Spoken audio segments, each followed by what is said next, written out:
सो भाई लोग, रात के 12 बजे मैं आपके साथ एक ट्रेडिंग स्ट्रेटेजी शेयर कर रहा हूँ जिसको आप यूज़ करने वाले हो बिटकॉइन के अंदर, निफ्टी के अंदर, बैंक निफ्टी एंड सेंसेक्स। अब चाहे आप ऑप्शन ट्रेडिंग कर रहे हो या फिर स्पॉट ट्रेडिंग कर रहे हो, आपके ऊपर डिपेंड करता है, क्योंकि जो स्ट्रेटेजी मैं शेयर कर रहा हूँ इसको आप यूज़ करने वाले हो स्पॉट चार्ट के ऊपर। सो डिपेंडिंग ऑन दिस आप ऑप्शन बाइंग, ऑप्शन सेलिंग सब कुछ कर सकते हो। सो स्ट्रेटेजी समझाने के लिए पहले मैं चार्ट को फुल क्लियर कर देता हूँ, यानी कि जितनी भी ड्राइंग्स है सब कुछ मैं हटा देता हूँ। सो यहाँ पे आप ध्यान से देखो, मैं आपको जो समझाने वाला हूँ ना उसका आप नोट कर सकते हो अपनी बुक पे या फिर स्क्रीनशॉट मार सकते हो, लेकिन ध्यान से समझो। अब देखो यहाँ पे होता क्या है, मैं आपको एकदम बेसिक से समझाने वाला हूँ। ये समझ गए कि आप ट्रेडिंग में बिल्कुल न्यू हो एंड आपको कुछ भी नहीं आता है। सो यहाँ पे जो स्ट्रेटेजी है ये डिपेंड करती है कि मार्केट आज तक कैसे रिएक्ट कर रहा है एंड फ्यूचर में कैसे रिएक्ट करने वाला है, यानी किस साइड मोमेंटम देगा ताकि आप ट्रेड लेके बड़ा प्रॉफिट कर सके। सो यहाँ पे देखो मैं क्या करता हूँ, सिंपल जो सपोर्ट है रेजिस्टेंस से वो ड्रॉ करता हूँ, उसके बाद हमारी स्ट्रेटेजी यहाँ पे बनने वाली है। ठीक है, तो यहाँ पे देखो ये हमारा एक काइंड ऑफ आप बोल सकते हो कि रेजिस्टेंस है। ठीक है, ये हमारा रेजिस्टेंस हो गया, बहुत सिंपल है। अब आप यहाँ पे क्या नोटिस करोगे कि जो बिटकॉइन है, अब देखो यहाँ पे मैं बिटकॉइन का चार्ट दिखा रहा हूँ क्योंकि इंडियन मार्केट का चार्ट हम नहीं दिखा सकते, सेबी के बहुत सारे रेस्ट्रिक्शन होते हैं इसलिए। लेकिन नॉलेज सेम है, कैंडल हर जगह सेम बनती है, सारी कैंडल को बनाने वाले इन्वेस्टर एंड ट्रेडर्स है, तो सबकी साइकोलॉजी सेम रहने वाली है। सेम आप निफ्टी बैंक निफ्टी में यूज कर सकते हो। सो अब देखो ये हमारा एक फर्स्ट टच था, उसके बाद सेकेंड टच हुआ, तो हम इसमें एक हमारा रेजिस्टेंस लेवल ड्रॉ कर सकते हैं।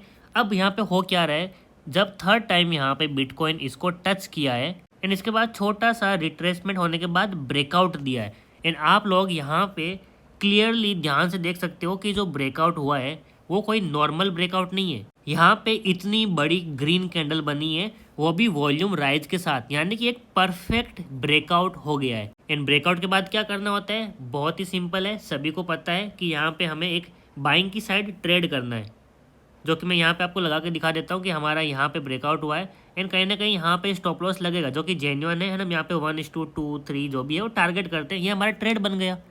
लेकिन यहाँ पे हुआ क्या है भाई, ध्यान से नोटिस करो, थोड़ा सा प्रॉफिट दिखाने के बाद मार्केट नीचे आ गया है एंड नीचे इतना आया कि अगर आप यहाँ पे होल्ड करते तो शायद कैपिटल जीरो भी हो सकता था। सो डिपेंडिंग ऑन दिस, ये जो अभी आपको मैंने दिखाया, अब यहाँ पे हम अपनी स्ट्रेटेजी बनाने वाले हैं कि आज के बाद जब भी ब्रेकआउट होता है तो हम ब्रेकआउट पे ट्रेड नहीं करने वाले। यहाँ पे देखो ब्रेकआउट होने के बाद बाइंग की साइड ट्रेड दिया है, तो हम बाइंग की साइड ट्रेड नहीं करेंगे। इसका मतलब क्या ये है कि हम सेलिंग की साइड ट्रेड करेंगे? नहीं, बिल्कुल नहीं। अभी मैं आपके साथ स्ट्रेटेजी शेयर करूंगा तब आप समझोगे कि हमें किस साइड में ट्रेड करना है। डेफिनेटली सेल की साइड ट्रेड करेंगे, लेकिन यहाँ पे सेल की साइड ट्रेड नहीं करेंगे। एक कंफर्मेशन का वेट करना है, वो क्या है वो आपको दिखाने वाला हूँ। लेकिन उससे पहले यहाँ पे मैं आपको एक और एग्जांपल दिखाना चाहूँगा, उसके बाद आपके दिमाग में क्लियर हो जाएगा कि यस, अब जो स्ट्रेटेजी आज हम सीखने वाले हैं वो फ्यूचर में काम करेगी या ना प्रॉफिट बना सकते हो। सो फिर से हम यहाँ पे वही सेम चीज़ करेंगे, अपना एक जो भी सपोर्ट है वो ड्रॉ करके दिखा देता हूँ मैं।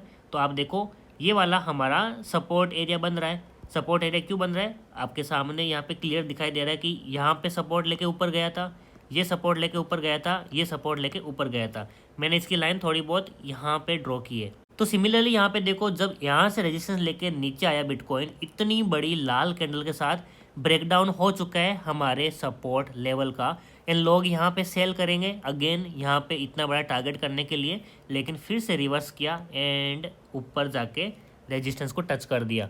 यानी कि आज की दुनिया में सपोर्ट ब्रेकडाउन पे मार्केट नहीं गिरता है, रेजिस्टेंस ब्रेकआउट पे मार्केट ऊपर नहीं जाता है। आज से पहले होता था, अगर आप 2-3 ईयर डाउन द ईयर जाते हो तो पहले होता था, लेकिन अब ये चीज़ें नहीं होती है। सो सवाल उठता है कि अब यहाँ पे ट्रेड कैसे करें, कौन सा कंफर्मेशन यूज़ करें ताकि हमारा ट्रेड प्रॉफिट में जाए। तो बहुत सिंपल है, मैं आपको अभी बताता हूँ, तब ध्यान से देखना। सो पहले मैं आपको एक्सप्लेन करता हूँ कि अगर हम यहाँ पे रेजिस्टेंस ब्रेकआउट पे बाइंग नहीं कर रहे हैं तो सेल कहाँ पे करेंगे। तो सिंपल है, आप देखो कि कौन सी कैंडल ने यहाँ पे ब्रेकआउट दिया है। तो यहाँ पे ब्रेकआउट दिया है इस कैंडल ने एंड इसके रिसेंट वाला स्विंग कौन सा है। तो हमें जो स्विंग दिखाई दे रहा है that is this swing level. यानी कि अगर मान के चलो बिटकॉइन वापस ऊपर जाना भी होता कि यहाँ से नीचे आके फिर ऊपर जाए, तो हमारे पास जो last and final support area यहाँ पे होगा वो ये वाला लेवल है। तो हमें यहाँ का ब्रेकडाउन होने का वेट करना है। अगर यहाँ से रिवर्स मारता है तो हम फिर इसके ब्रेकआउट के बाद बाइंग करेंगे, ना कि यहाँ पे।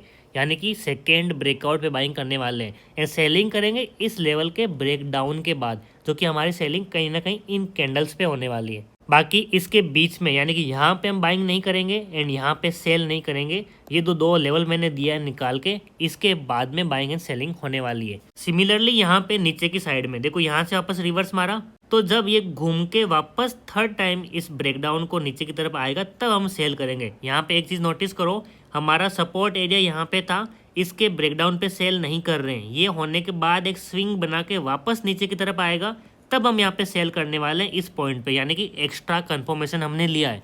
एंड बहुत बार ऐसा होता है कि ये नीचे की साइड नहीं जाता, ऊपर की साइड जाता है, लेकिन इसका मतलब क्या है ये कि हम यहाँ पे बाइंग कर लें? बिल्कुल भी नहीं।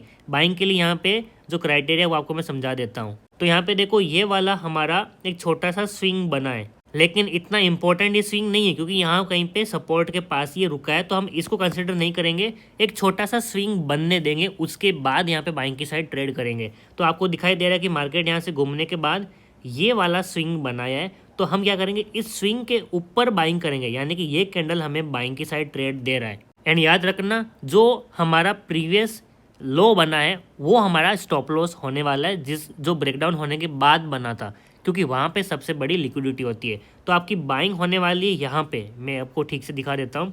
आपकी बाइंग होंगी यहाँ कहीं पे, ये ब्रेकआउट हो रहा है एंड आपका स्टॉप लॉस बनेगा ये वाला। तो अगर मैं यहाँ पे इंडिकेटर लगाता हूँ तो आपको दिखाई देगा कि ये हो गया हमारा बाइंग, ये हो गया हमारा stop loss and target recent high के पास में। तो आपको यहाँ पे 1:1 का ही टारगेट मिल रहा है। तो आप चाहो तो इस ट्रेड को ले सकते हो, नहीं तो इग्नोर मार सकते हो। जस्ट फॉर एक्सप्लेनेशन मैं आपको दिखाया कि यहाँ पे हमारी एंट्री एंड टारगेट क्या होने वाला है। सिमिलरली हमने जो पहले ट्रेड लिया सेल की साइड, उसका भी आपको दिखा देता हूँ।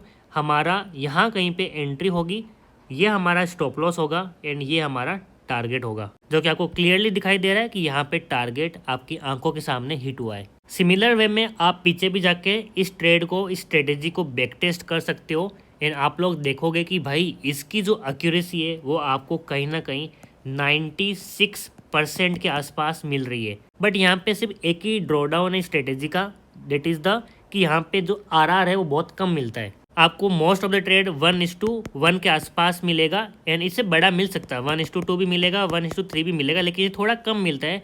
1:1 सबसे ज़्यादा मिलता है। ये बस एक इसकी प्रॉब्लम है, बाकी इसकी एक्यूरेसी बहुत हाई है। आप पीछे बैक टेस्ट करके देख सकते हो।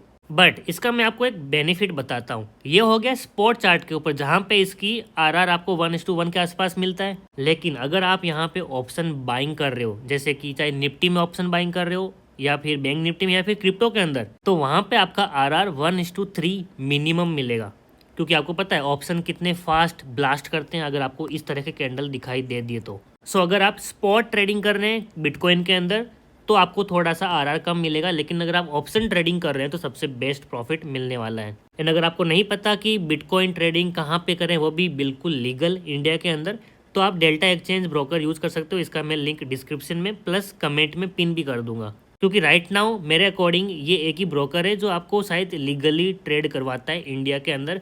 बाकी ब्रोकर मैं यूज़ नहीं करता एंड मैं ट्रस्ट भी नहीं कर रहा हूँ। सो आई होप आपको स्ट्रेटेजी पसंद आई है। बैक टेस्ट जरूर करना, कमेंट सेक्शन में बताना कि आप किस तरह से इसको ट्रेड करने वाले हो। बाकी और भी अगर आप स्ट्रेटेजी सीखना चाहते हो, चाहे इंडियन मार्केट, बिटकॉइन, फॉरेक्स, तो आप हमारे चैनल को सब्सक्राइब कर सकते हो।